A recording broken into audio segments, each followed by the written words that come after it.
Rome, 220 après Jésus-Christ. Les murs tremblent. Cette nuit encore, les bons citoyens de la ville ne fermeront pas l'œil. Terrifiés, les matrones se terrent dans leur villa, en murmurant des imprécations pour conjurer le mauvais sort, pour que les dieux pardonnent l'ignoble qui se déroule 6 fois par semaine dans le siège même du pouvoir. Dans le grand palais en haut du mont Palatin, l'empereur, le chef tout-puissant du plus grand empire qu'a connu l'humanité, se fait retourner comme une crêpe par 2 esclaves grecs, les terribles Héraclès et Ziotikos, 1,95 m au garrot pour 120 kg chacun. Puis, vint le climax, l'odieux sommet suivi d'un brame de serrans rudes. Les honnêtes citoyens pleureront l'honneur perdu de leur empire. Demain, des sacrifices seront offerts à Jupiter pour faire pardonner cette infamie. Enfin ça, jusqu'à ce que l'empereur décide à nouveau de faire des siennes. La décadence. La décadence! La fin est proche, les amis, les valeurs se perdent, les structures se délitent, les barbares germaniques sont à nos portes, leurs énormes mandrins sont une insulte à la nature même, alors que tout le monde sait qu'en avoir une minuscule est le pinacle du raffinement. Je les ai vues, vous savez, elles sont énormes, si épaisses. Monsieur, je ne connais pas. Bien le bonjour, ma bonne dame, reprendrez-vous un peu de décadence dans votre café? Et ouais, les enfants, c'est exactement comme ça que les Romains ont vécu le déclin de leur empire. Comment ça, vous ne croyez pas? Et même si cette décadence morale a été largement exagérée par l'historiographie chrétienne, quand on regarde en détail sur les dizaines d'empereurs qui ont régné sur Rome, on peut trouver de sacrés phénomènes. Certains connus comme Caligula ou Néron, d'autres un peu moins connus comme Héliogabale, le champion toute catégorie dont je vous parlais dans l'intro, et que je vais vous présenter aujourd'hui. Question, que pourrait-il bien se passer lorsqu'un prêtre de 14 ans, fils à maman, se fait propulser en l'espace de quelques mois à la tête du plus grand empire de l'histoire, qu'il peut utiliser le trésor comme son porte-monnaie personnel et imposer sa volonté à peu près tout le monde. Encore une fois, au lieu de faire un truc utile de ma vie, j'ai passé 2 semaines à fouiller les poubelles de l'histoire pour vous concocter une vidéo sur un des pires énergumènes de l'Antiquité. Donc quand je disais fils à maman, c'était pas pour déconner, hein. La vie entière de ce pauvre gars était contrôlée par sa mère, qui était une ambitieuse de première. Notre histoire commence en Syrie, contrôlée à l'époque par l'Empire romain. Juste après l'assassinat de l'empereur Caracalla en 217 après Jésus-Christ, Marcus Aurelius Antoninus, de son vrai nom, est déjà prêtre d'un dieu soleil syrien nommé Élagabal. Sa mère manœuvre habilement pour lui fabriquer une légitimité de toute pièce, prétend qu'il est le fils de Caracalla, l'empereur assassiné, juste parce que le jeune homme lui ressemble. D'une manière ou d'une autre, elle réussit à convaincre assez de monde pour que l'armée le couronne empereur l'année suivante, à l'âge de 14 ans. Le jeune souverain a du boulot, l'empire est sous tension, et son prédécesseur Septime Sévère est considéré comme un des meilleurs dirigeants de toute l'histoire de Rome. Les attentes sont donc un peu lourdes, ce que notre jeune ami va bien entendu prendre en compte, puis se torcher avec et faire de son mieux pour décevoir tout le monde.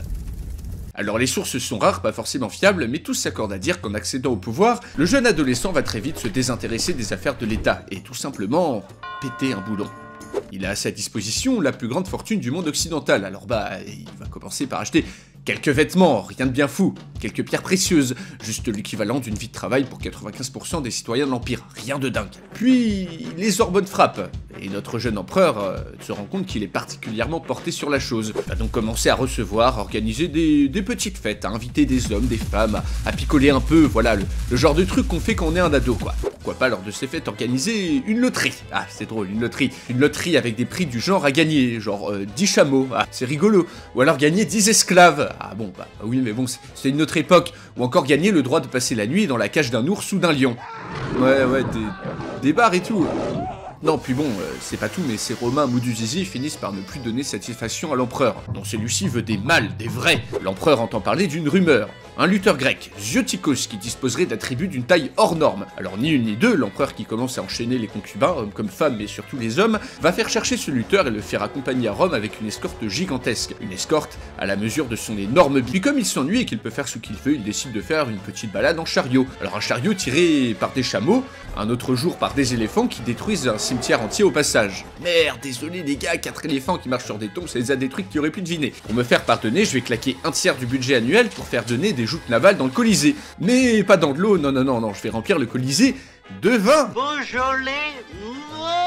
Oh, et puis, vous savez quoi? J'ai 15 ans, il est l'heure de se marier. Je sais, je pourrais avoir les femmes les plus belles et les plus puissantes de Rome, mais j'ai décidé de me marier avec mon esclave, Ziotikos, et mon autre esclave, celui qui conduisait mes chars, Héraclès, 2 colosses grecs qui en ont des énormes... Et dites, attendez, j'ai une super idée, vous voyez ce qu'est une Vestale, prêtresse, une femme sacrée, dédiée à la prière, vierge, et que nul homme ne doit jamais toucher car ce serait sacrilège, et qu'elle se ferait emmurer vivante si ça arrivait. Bah vous savez quoi? Je vais me marier avec l'une d'entre elles. Waouh, ouais, donc c'est parti en sucette assez vite. D'idée de merde en idée de merde, l'empereur, que tout le monde surnomme désormais Héliogabal par rapport à son ancien statut de prêtre du dieu soleil, bah, il commence à dépenser beaucoup d'argent. Puis à faire un peu scandale aussi, se marier à ses esclaves ou à une vestale, ça fait un peu tâche dans une société romaine qui reste assez conservatrice. Encore son penchant pour les hommes, c'est sûrement ce qui passait le plus. Son homosexualité, un mot qui d'ailleurs n'a pas d'équivalent en latin, était tolérée. Tout simplement car dans l'Antiquité, la sexualité était considérée différemment, plutôt basée sur un modèle dominant-dominé, sur le concept de virilité. C'est-à-dire en gros, un homme gardait sa virilité tant qu'il était actif durant l'acte, que ce soit avec un homme ou avec une femme, et la perdait lorsqu'il était passif. Du coup, j'imagine que tout le monde à l'époque croyait, ou en tout cas faisait semblant de croire, qu'Héliogabal était actif avec ses partenaires. Même si je doute fortement que ce soit le cas. Eh ouais, il en connaît des choses sur le cul, Alteris, hein. Je suis une bête de sexe, demandez à mes potes. Tous les jours, une nouvelle meuf. Et je fais tout avec, genre quand la meuf, elle est là... Moi, je fais le truc comme ça là. Sex machine. Bref. Et pendant que l'empereur s'amuse, teste les limites de son pouvoir, bah au Sénat, on commence à s'énerver. Non seulement l'empereur n'en branle pas une, il scandalise, il dépense, mais en plus, il laisse à sa mère le soin de gouverner, et va même jusqu'à l'imposer au Sénat, à une époque où les femmes étaient reléguées en arrière-plan de la vie politique. Autant vous dire que cette décision fut assez mal prise. Alors, mais c'est une gonzesse. Ah non, en fait, La cuisine, c'est de l'autre côté.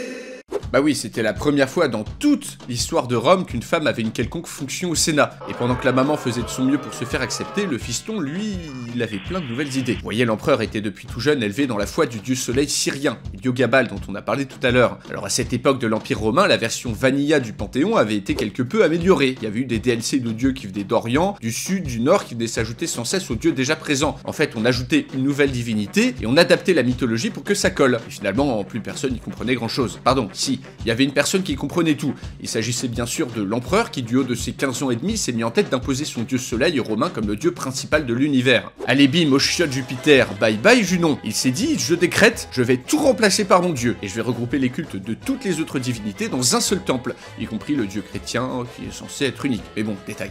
Il a rendu tout ça officiel. Il a organisé un grand défilé, un char immense, avec une pierre noire dessus, tombée du ciel, tirée par des chevaux blancs qu'il va conduire à reculons jusqu'en haut du mont Palatin, dans un temple où il avait regroupé tous les objets de la vénération des Romains. Bien sûr, notre jeune Éphèbe accompagne la procession, nu, recouvert d'or des pieds à la tête, et tenant en laisse 4 jeunes vierges qui dansent sans s'arrêter autour de lui. Les sénateurs et la population sont conviés, enfin obligés de venir admirer l'empereur se taper un délire digne des pires tripes hallucinogènes devant tout le monde. Enfin, spectacle pareil, ça ne s'arrête pas. Regardez devant vos yeux l'empereur soleil, le grand Héliogabal, la gloire de l'Empire.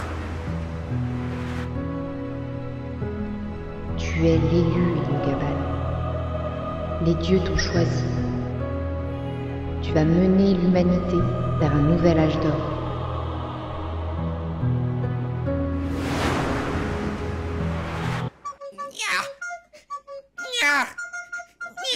Ah oui, et bien sûr, ce genre de cérémonie se tenait régulièrement, et les sénateurs étaient conviés à chaque fois. Autant vous dire qu'avec toutes ces conneries, Héliogabal, il bossait pas trop. D'ailleurs, c'est toujours sa mère qui se chargeait du boulot. Très ambitieuse, elle semble oublier un peu trop vite d'ailleurs que le monde romain n'était pas vraiment mûr pour qu'une femme ait du pouvoir.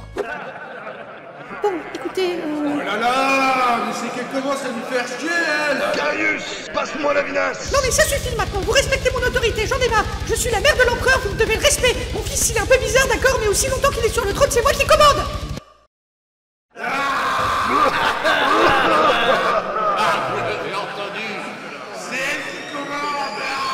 La fin du règne d'Héliogabal se passe à peu près aussi bien que le début. Héliogabal organise des fêtes de plus en plus luxueuses, dépense toujours plus d'argent et se vautre de manière croissante dans son penchant pour la luxure. Il lui arrive régulièrement de se travestir et d'aller se prostituer dans les pires bordels de Rome, voire de transformer son propre palais en une sorte de maison cloche géante. Vêtu d'un habit, recouvert presque entièrement de pierres et de métaux précieux, l'empereur fait installer une sonnette devant sa chambre et d'une traction en faisant ding ding ding, invite quiconque passe devant à venir passer un moment de convivialité avec lui. L'homme le plus puissant de Rome voit défiler dans sa chambre des cohortes entières de types chelous qui s'efforcent de satisfaire le trou sans fond de l'appétit de leur monarque.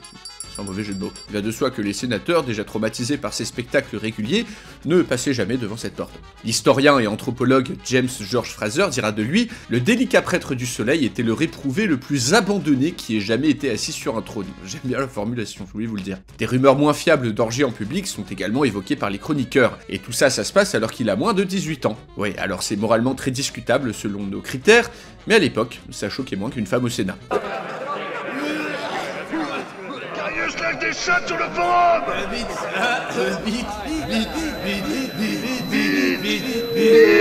En 221, la grand-mère et la mère d'Héliogabal finissent par s'apercevoir que peut-être les vices de l'empereur allaient finir par lui coûter le trône, d'autant plus que le jeune homme est devenu insupportable, capricieux et de plus en plus dur à manipuler. Elles vont donc comploter pour nommer le petit cousin de l'empereur comme son successeur. Le cousin en question est l'inverse d'Héliogabal, patient, sage, avisé, vertueux, il s'attache immédiatement le soutien de l'armée et surtout de la garde prétorienne, le corps de soldats dédié uniquement à la protection de l'empereur. Mais Héliogabal, même s'il fait des trucs d'adulte, ça reste un grand enfant dans sa tête. Et comme tout grand enfant, il est facilement jaloux. Ce petit cousin parfait, il va donc se mettre en tête de l'exiler, voire de le tuer. Et c'est la goutte d'eau qui fait déborder le vase. Ces phrases qu'on finit par lui aliéner le Sénat, l'armée, la populace, bref à peu près toute la société romaine. Et à la manière romaine, cette histoire ne va pas se terminer dans la joie et les pétales de rose. Un beau matin de l'année 222, peu après les 18 ans de l'empereur, une foule déchaînée explose la porte du palais impérial et trouve Héliogabal sur ses latrines. Héliogabal aurait eu de sages dernières paroles, du genre juste avant de se faire massacrer avec la plus extrême sauvagerie avec sa mère, ses suivants et ses 2 colosses grecs, et ce sans que la garde prétorienne ne bouge ne serait-ce qu'un poil de cul. La foule, toujours déchaînée, tente de jeter le corps de l'empereur dans les égouts, ce qui sera un échec cuisant car celui-ci est trop gros. Putain, Caius, tu casses les couilles. Son court règne de 4 ans marqua tellement les esprits de manière négative qu'une damnatio memoria est prononcée contre lui. Toutes les inscriptions, les comptes rendus et les statues le concernant sont détruites. C'est vous dire à quel point il a trop mal les Romains. Et j'espère que vous avez apprécié ce petit compte rendu de sa vie. Un gros bisou à ceux qui sont restés jusqu'à la fin. Si la vidéo vous a plu, n'hésitez pas à vous abonner, à la partager, vous connaissez. C'est également la dernière ligne droite et la dernière occasion pour vous de vous procurer la BD Agartha, la première BD Alteris, disponible en allant visiter le lien dans la description. Et sur ce, on se dit à la prochaine pour une nouvelle vidéo.